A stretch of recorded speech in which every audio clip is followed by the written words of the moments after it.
again, one can learn from good practice abroad. It is true that in many of the East Asian countries as well as elsewhere, the normal run of politics has been short-circuited by these fast-track provisions. So you have a central agency, it reports directly to the head of government or the Minister of Finance, and you can have fast-track procedures which would be possible with your regular agencies. And it sometimes worked in that catch-up phase of development. So translating or transposing to Sri Lanka, yes, I sympathize with the Prime Minister's thinking on this. The civil service has been degraded for so long. Most of government is dysfunctional.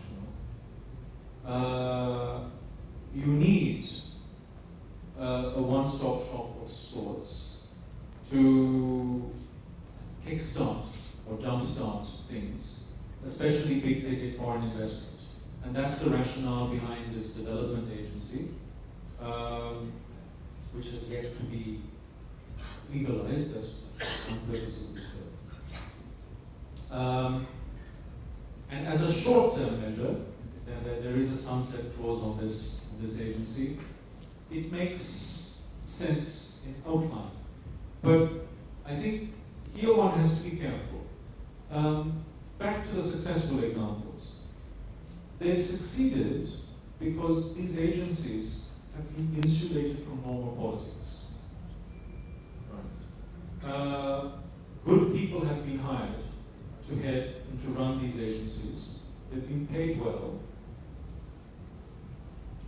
The incentives have been structured for them not to be corrupt and not to always say yes to phone calls from politicians who want special deals for this or that crony.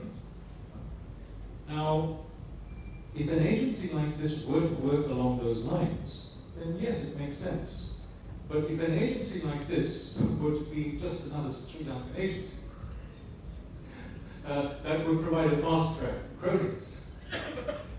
And override all kinds of due process in the process, then obviously